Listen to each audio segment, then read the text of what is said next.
আবু হুরায়রা রাদিয়াল্লাহু তাআলা আনহু থেকে বর্ণিত, তিনি বলেন, কালা রাসূলুল্লাহ সাল্লাল্লাহু আলাইহি ওয়াসাল্লাম, রাসূলুল্লাহ সাল্লাল্লাহু আলাইহি ওয়াসাল্লাম বলেছেন, আকসারু মা ইউদখিলুল জান্নাতা তাকওয়াল্লাহ ওয়া হুসনুল খুলুক। সবচাইতে বেশি যেই গুণটি, যেই বৈশিষ্ট্য জান্নাতে মানুষকে নিয়ে যাবে, প্রবেশ করাবে, তা হচ্ছে দুটি।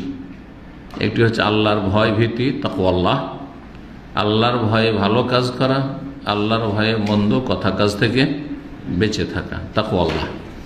আর দ্বিতীয় হচ্ছে হুসনুল খুলুক, উত্তম চরিত্র, উত্তম চরিত্র। এই হাদিস ইমাম তিরমিজি রাহিমাহুল্লাহ তার কিতাবে নিয়ে এসছেন, সুনানে তিরমিজি বা জামে তিরমিজি। তিরমিজিকে দুটোই বলা হয়, জামে তিরমিজি বলা হয়, ওটাও ঠিক, আর সুনানে তিরমিজি, ওটাও ঠিক। জি, এটা অনেকে জানে না। কোনো জায়গায় দেখবে লেখা আছে সুনানে তিরমিজি, কোনো জায়গায় লেখা আছে জামে তিরমিজি, যে কোনটা যে ঠিক। তো ইমাম তিরমিজির কিতাবে দুটোই নাম ঠিক আছে। ওয়াসাহাহুল হাকিম, এবং হাদিসটিকে ইমাম হাকিম রাহিমাহুল্লাহ সহি বলেছেন, অর্থাৎ তার কিতাব যে আল মুস্তাদরাক আলা সহিহাইন, সহি বুখারী মুসলিমের মধ্যে যে সব সহি হাদিসগুলি নেই আর তার কাছে সেগুলি সহি, সেগুলি তিনি নিয়ে এসেছেন। এই জন্য এই কিতাবকে মুস্তাদরাক বলা হয়। জি, তো হাদিসটি সহি, হাদিস সহি। এই হাদিসের অনেকগুলি সূত্র সনদ রয়েছে বা সমর্থক হাদিস রয়েছে, কিছু হাসান মানে গ্রহণযোগ্য, কিছু জয়ীফ, জি, আর বিভিন্ন স্তরের জয়ীফ, কিন্তু সর্বমোট সবগুলি মিলিয়ে হাদিস হচ্ছে সহি, হাদিস হচ্ছে সহি লিগাইরিহি বা সহি।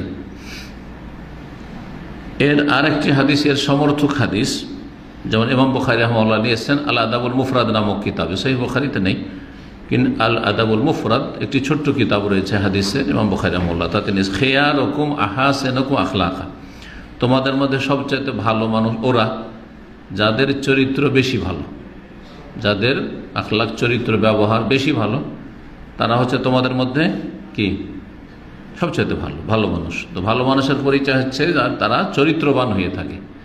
ভালো মানুষের চরিত্র কখনো খারাপ হয় না। ভালো মানুষ শুধু আকীদা দিয়ে ভালো মানুষ হওয়া যায় না, আকীদা অবশ্যই এক নম্বরে লাগবে, আকীদা ছাড়া কোনো ব্যক্তি তো মুসলিম হইতে পারে না। হ্যাঁ, কিন্তু শুধু আকীদা দিয়ে ভালো মানুষ হওয়া যায় না, শুধু ইবাদত বন্দেগী দিয়ে 5 ওয়াক্ত নামাজ পড়ে ভালো মানুষ হওয়া যায় না, কিন্তু ভালো মানুষ হওয়ার জন্য অবশ্যই 5 ওয়াক্ত সালাত লাগবে। শুধু রমজান মাসের সিয়াম রোজা রেখে আর তারাই পড়ে নেক আমল করে ভালো মানুষ হওয়া যায় না, কিন্তু এই যেটা ফরজ সেটা অবশ্যই লাগবে। জি, এইরকমই যাকাত, এইরকম হজ, এগুলি নেক আমল কিনা আর ফরজ, তাই না, ইসলামের রকম।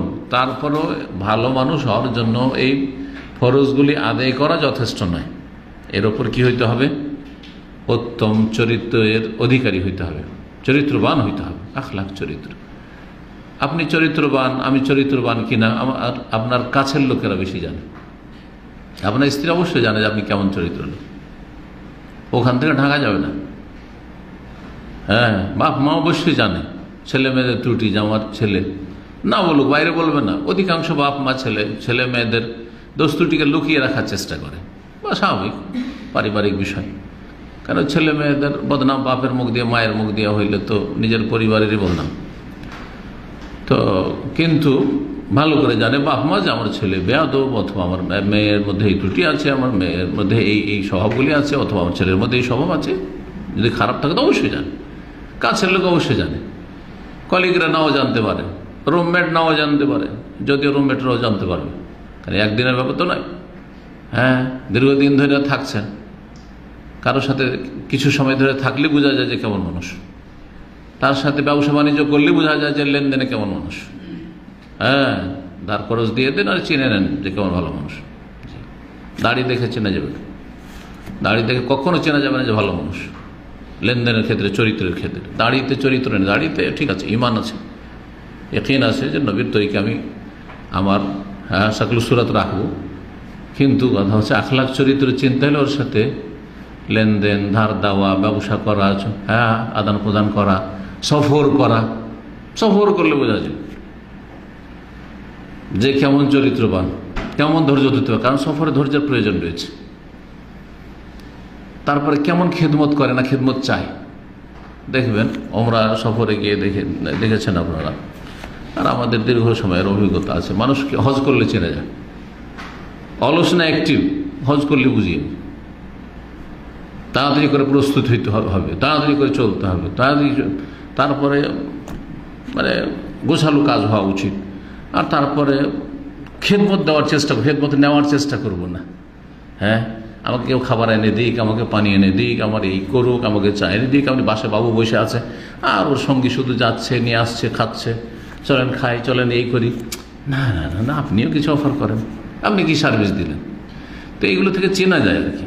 তো চরিত্রবান হতে হলে শুধু আকীদা যথেষ্ট নয় বলছিলাম, আর শুধু ইবাদত বন্দেগী যথেষ্ট নয়, তার সাথে মামলাত, আদান প্রদানের দিক রয়েছে, চলাফেরার দিক রয়েছে এতে। আর যারা যত বেশি ঘনিষ্ঠ তারা তত বেশি জানে তার উঁচ নিচ সম্পর্কে, যে কোনখানে কার ত্রুটি ঘাটতি আছে। জি, আল্লাহ যেন আমাদেরকে সত্যিকার অর্থে চরিত্রবান হওয়ার তৌফিক দান করেন, মন্দ চরিত্রগুলি থেকে আল্লাহ আমাদেরকে জন্য মুক্ত করেন, বাঁচিয়ে রাখেন। জান্নাতে যাওয়ার মুখ্য কারণ হচ্ছে আল্লাহর ভয়। আল্লাহর ভয় থাকলে আকীদা আগে ঠিক করবেন, সুতরাং আকীদা ছাড়া আল্লাহর ভয় হয় না। আল্লাহর ভয় থাকলে আপনাকে ফজরে জাগাইতে হবে না, আপনি জাগাবেন কাউকে, আপনাকে জাগাইতে হবে। তো তাকওয়া আল্লাহর মধ্যে আকীদা ইবাদত চলে আসুন। আল্লাহর ভয় যদি থাকে, যেটা আকীদা, যে কেউ দেখুক আর দেখুক আল্লাহ দেখছেন, তাহলে গুনাহই তো হবে না, গুনাহই তো হবে না। একা নির্জনে, কেউ নাই, বন্ধ ঘর, আল্লাহ তো দেখছেন, আল্লাহর ভয় আছে আমার। জি।